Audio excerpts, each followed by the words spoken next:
Hello friends, welcome to English Pesa Aasaya. நம்ம இன்னைக்கு இந்த சேனல்ல என்ன பார்க்க போறோம் அப்படினா டெய்லி நம்ம யூஸ் பண்ணக்கூடிய சென்டென்சஸ் தான் பார்க்க போறோம். அதுலயும் சின்ன சின்ன சென்டென்சஸ் ரொம்ப நமக்கு யூஸ்ஃபுல்லா இருக்கக்கூடிய சென்டென்சஸ், ஷார்ட் சென்டென்சஸ் தான் பார்க்க போறோம். ஓகே friends, வீடியோக்குள்ள போலாம். ஃபர்ஸ்ட் பார்க்கக்கூடிய சென்டென்ஸ் வேற ஏதாவது. இது நம்ம எங்க யூஸ் பண்ணுவோம் அப்படினா இப்போ நம்ம வந்து ஒரு சூப்பர் மார்க்கெட் போகிறோம், இல்லை எங்கேயாவது பர்ச்சேஸ் பண்ண போகிறோம். யாராவது உங்களை பார்த்து கேட்குறாங்க, உங்களுக்கு வேறு ஏதாவது வேணுமா, வேறு ஏதாவது. அதுக்கு எப்படி கேட்கலாம்? Anything else, anything else. உங்களுக்கு வேறு ஏதாவது வேணுமா, இன்னும் வேறு ஏதாவது வேணுமா அப்படின்னு கேட்குறாங்க. அது போதும். அதுக்கு எப்படி சொல்லுவீங்க? That's enough, that's enough. Okay, அதுக்கடுத்து நம்ம யூஸ் பண்ணக்கூடிய சென்டென்ஸ் ரொம்ப ரொம்ப முக்கியமாக நிறைய இடங்களில் யூஸ் பண்ணக்கூடிய ஒரு சின்ன சென்டென்ஸ். ஏன் இல்லை? ஒரு கடைக்கு, ஸ்வீட் கடைக்கு போகிறீங்க ஃப்ரெண்ட்ஸ் கூட. அப்போ வந்து குலோப் ஜாமுன் ஒன்று சாப்பிட்டுட்டு இருக்கோம். உங்கள் ஃப்ரெண்டு வந்து எனக்கு இன்னொரு குலோப் ஜாமுன் கிடைக்குமா அப்படின்னு கேட்குறாங்க. அப்போ நீங்கள் என்ன சொல்லுவீங்க? ஏன் இல்லை அப்படின்னு சொல்லுவோமா? அதுக்கு எப்படி இங்கிலீஷில் சொல்லலாம்? ஒய் நாட், ஒய் நாட், ஏன் இல்லை. ஓகே, அடுத்தது நம்ம பார்க்கக்கூடிய சென்டென்ஸ் ரொம்ப ரொம்ப இம்பார்ட்டண்ட்டான சென்டென்ஸ். ஏன் அப்படின்னா நம்ம வந்து ஒருத்தரை சென்ட் ஆஃப் பண்ணி வைக்கும் போதும் சரி, இல்லை ஒருத்தருக்கு வந்து உடம்பு சரியில்லாமல் இருக்காங்க, அவங்கள பார்க்க போயிட்டு திரும்ப வரும்போதும் சரி, இல்லை நம்ம ஃபோன் பேசிட்டு வைக்கும் போதும் சரி, நிறைய இடங்களில் நம்ம இதை யூஸ் பண்ணுவோம். அது என்ன அப்படின்னு பார்த்தீங்கன்னா, கவனமாக இருங்க அப்படின்னு சொல்லிட்டு போவோமா? கவனமாக இருங்கள். Take care, take care.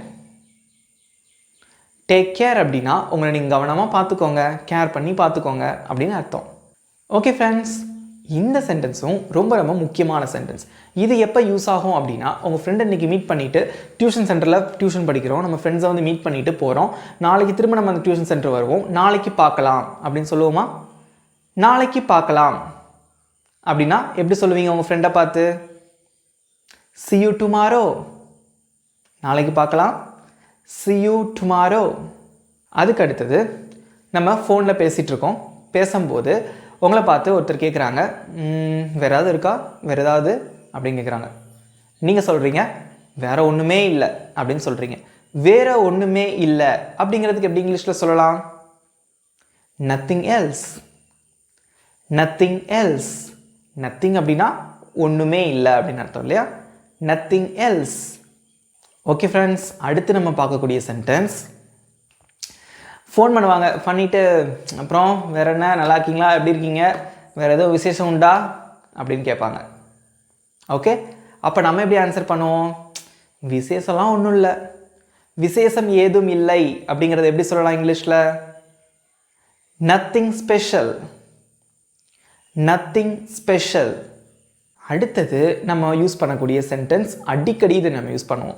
ஒருத்தர் ரொம்ப நாள் கழித்து நம்ம மீட் பண்ணுறோம், அப்போ பார்த்த உடனே நம்ம சொல்லக்கூடிய சென்டென்ஸ், அவங்கள பார்த்து பேசக்கூடிய ஒரு சென்டென்ஸ் என்ன எப்படி இருக்கும் அப்படின்னா, என்ன பார்த்து ரொம்ப நாள் ஆயிடுச்சேப்பா அப்படின்னு சொல்லுவோமா? பார்த்து ரொம்ப நாள் ஆகிவிட்டதே அப்படிங்கிறதுக்கு எப்படி இங்கிலீஷில் சொல்லலாம்? ஏதாவது ஐடியா இருக்கா? Long time no see. பார்த்து ரொம்ப நாள் ஆகிவிட்டதே, லாங் டைம் நோ see. அடுத்து பார்க்க போகிறது ரொம்ப ரொம்ப இம்பார்ட்டண்ட்டான ஒரு சென்டென்ஸ் தான். ஓகே, நம்ம வீட்டில் பிரியாணி குக் பண்ணியிருக்கோம், லாஸ்ட் முடிகிற ஸ்டேஜ் வந்துருச்சு. கொஞ்சமாவது இருக்கா அப்படின்னு கேட்போம். கொஞ்சம் கூட இல்லை அப்படின்னு சொல்லுவோமா? கொஞ்சம் கூட இல்லை அப்படிங்கிறத எப்படி இங்கிலீஷில் சொல்லலாம் ஷார்ட்டாக? எப்படி சொல்லுவீங்க? Not a bit. கொஞ்சம் கூட இல்லை, நாட் அ பிட். அடுத்து நம்ம பார்க்க போகிற சென்டென்ஸ், நம்ம வந்து ஒரு இடத்துக்கு போயிருக்கோம். ஓகே, ஃப்ரெண்டை வந்து நீங்கள் இங்கேயே நின்றுட்டு, நான் அந்த கடையில் போய் ஆப்போசிட் ரோடை கிராஸ் பண்ணி நான் அந்த கடையிலேருந்து ஏதாவது வாங்கிட்டு வந்துடுறேன், நீ ரோடை கிராஸ் பண்ண வேண்டாம், நீ இங்கேயே வெயிட் பண்ணு அப்படின்னு சொல்லுவோமா? இங்கேயே காத்திரு, இங்கேயே வெயிட் பண்ணு அப்படிங்கிறத எப்படி இங்கிலீஷில் சொல்லலாம்? ரொம்ப easy. Wait here, wait here. Okay, அடுத்ததாக நம்ம பார்க்க போகிற சென்டென்ஸ் இதே மாதிரி தான். இங்கேயே காத்துரு அப்படின்னு சொல்கிறதுக்கு பதிலாக நீங்கள் என்ன பண்ணுறீங்க அப்படின்னா, ஒருத்தவங்க உங்களுக்கு ஃபோன் பண்ணுறாங்க, நான் இங்கே உனக்காக வெயிட் பண்ணிகிட்ருக்கேன், நீ வர்றியா? அங்கேயே வெயிட் பண்ணு, அங்கேயே காத்துரு அப்படின்னு சொல்லுவோம். அதுக்கு எப்படி இங்கிலீஷில் சொல்லலாம்? வெயிட் தேர், there அப்படின்னா அங்கே, வெயிட்னா காத்திருக்கிறது, வெயிட் there, அங்கே காத்திரு. அடுத்து நம்ம பார்க்க போகிற சென்டென்ஸ் இங்கே வா அப்படிங்கிறது எப்படி இங்கிலீஷில் சொல்லலாம்? ரொம்ப ஈஸி, நிறைய இடத்துல யூஸ் பண்ணுவோம். Come here, come here.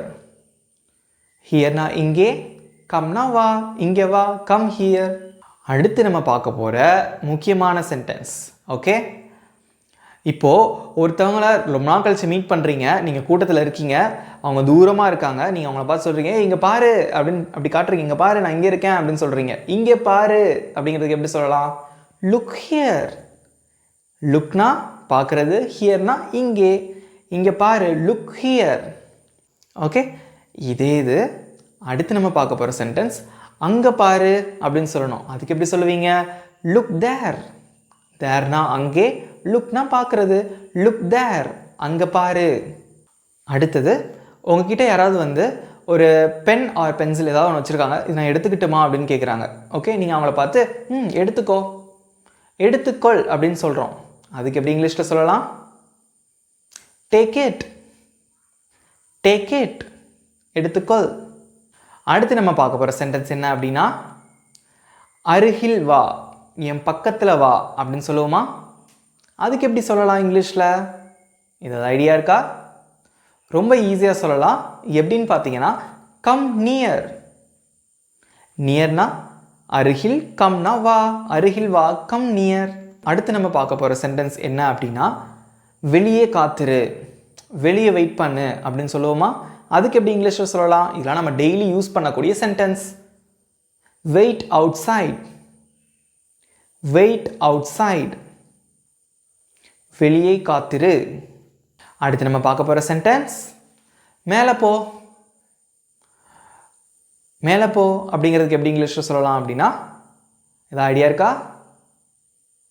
Go up, go up. Okay, அடுத்து நம்ம பார்க்க போகிற சிமிலரான ஒரு சென்டென்ஸ் கீழே போ, கீழே போ. எப்படி சொல்லலாம்? ட்ரை பண்ணுங்க. Go down, go down. டவுன்னா கீழே, கோனா போகிறது, கீழே போ, கோ டவுன். அடுத்து நம்ம பார்க்க போகிற சென்டென்ஸ் என்ன அப்படின்னு பார்த்தீங்கன்னா கீழே இறங்கு. இதுக்கு எப்படி சொல்லலாம்? ரொம்ப சிம்பிள், நிறைய இடத்துல யூஸ் பண்ணுவோம். இது ஐடியா இருக்கா உங்களுக்கு? கீழே இறங்கு, கெட் ஆஃப், கெட் ஆஃப். அடுத்து நம்ம பார்க்க போகிற சென்டென்ஸ் என்ன அப்படின்னு பார்த்தீங்கன்னா நம்ம யாரையாவது பார்த்து சொல்லுவோம்ல, இங்கே நில்லு அப்படின்னு சொல்லுவோமா? இங்கே நில்லு அப்படிங்கிறதுக்கு எப்படி சொல்லலாம்? இங்கே நில் அப்படிங்கிறதுக்கு என்ன சொல்லலாம்? Stop here, stop here. Okay friends, நம்ம அடுத்து பார்க்கக்கூடிய சென்டென்ஸ் வந்து என்னென்னா ரொம்ப ரொம்ப முக்கியமான சென்டென்ஸ். உங்ககிட்ட யார் வழி கேட்டாலும் இந்த சென்டென்ஸ் நீங்கள் கண்டிப்பாக யூஸ் பண்ண வேண்டியது இருக்கும். அது என்ன அப்படின்னு பார்த்தீங்கன்னா நேராக போ அப்படின்னு சொல்லுவோம். நேராக போ அப்படின்னு சொல்லுவோமா? அதுக்கு எப்படி இங்கிலீஷில் சொல்லலாம்? Go straight, go straight. Okay, அதுக்கடுத்து டீச்சர் வந்து ரொம்ப கோவமாக இருக்காங்க, நீங்கள் வந்து ஹோம்ஒர்க் பண்ணிட்டு போகலை அப்படின்னா நம்மளை பார்த்து என்ன சொல்லுவாங்க? அதான் நம்ம அடுத்து பார்க்கக்கூடிய சென்டென்ஸ். வெளியே போ அப்படின்னு சொல்லுவாங்களா? வெளியே போ அப்படிங்கிறதுக்கு எப்படி சொல்லலாம்? எல்லாருக்கும் தெரியும், கெட் அவுட், கெட் அவுட், வெளியே போ. அடுத்து நாம் பார்க்க போகிற சென்டென்ஸ் போய் விடு. ஒழுங்கா போயிரு அப்படின்னு சொல்லுவோமா? போயிரு, கண்ணு முன்னாடி நிற்காத அப்படின்னு சொல்லுவோமா? போயிரு, போய்விடு அப்படிங்கிறதுக்கு என்னது? கோ அவே, கோ அவே. அடுத்து நம்ம பார்க்கக்கூடிய சென்டென்ஸ் ரொம்ப ரொம்ப இதுவும் இம்பார்ட்டண்ட்டான ஒரு சென்டென்ஸ் தான். என்ன அப்படின்னு பார்த்தீங்கன்னா தயாரா இரு அப்படின்னு சொல்லணும். ஓகே, கொஞ்ச நேரத்தில் இப்போ வந்து ட்ரெயின் கிளம்பிடும், ரெடியாக இருங்கன்னு சொல்லுவோமா? தயாராக இரு, தயாராக இரு. அது எப்படி இங்கிலீஷில் சொல்லலாம்? Be ready, be ready. Okay friends, எப்படி இருந்தது? எல்லா சென்டென்ஸும் ஈஸியாக இருந்ததா? எல்லாரும் நல்லா லிசன் பண்ணிங்களா? புரிஞ்சதா எல்லாருக்கும்? எவ்வளோ ஈஸியாக இருந்தது. இந்த 25 சென்டென்ஸுமே சின்ன சின்ன குட்டி குட்டி சென்டென்ஸ். இதை நீங்கள் அன்றாட வாழ்க்கையில் பேசி பாருங்கள், மெசேஜ் பண்ணும்போது பண்ணி பாருங்கள்.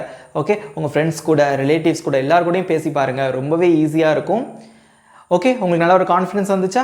இதே மாதிரி நம்ம நிறைய சென்டென்சஸ் கற்றுக்க போகிறோம். அன்றாட வாழ்க்கையில் பயன்படுத்தக்கூடிய சென்டென்சஸ், அதுக்கப்புறம் வந்து ஒரு கான்வர்சேஷனில் நம்ம என்னென்ன சென்டென்சஸ் யூஸ் பண்ணுறோம், இந்த மாதிரி ரெகுலராக நிறைய சென்டென்சஸ் கற்றுக்க போகிறோம். ஓகே, நம்ம சேனலை ஃபஸ்ட் டைம் பார்க்குறீங்கன்னா மறக்காமல் சப்ஸ்கிரைப் பண்ணிக்கோங்க, பக்கத்தில் இருக்க பெல் ஐக்கானை கிளிக் பண்ணிக்கோங்க, உங்கள் ஃப்ரெண்ட்ஸ்க்கும் ஷேர் பண்ணுங்கள், அவங்களுக்கும் ரொம்பவே யூஸ்ஃபுல்லாக இருக்கும். இன்ஸ்டாகிராமோட லிங்க் வந்து நான் கீழே டிஸ்கிரிப்ஷனில் கொடுத்துருக்கேன். நம்ம இன்ஸ்டாகிராம் பேஜை நீங்கள் ஃபாலோ பண்ணுங்கள், அதுவும் உங்களுக்கு வந்து ரொம்பவே யூஸ்ஃபுல்லாக இருக்கும். நெக்ஸ்ட் இதே மாதிரி டெய்லி யூஸ் பண்ணுற சென்டென்சஸோட நான் உங்களை மீட் பண்ணுறேன். Thank you friends.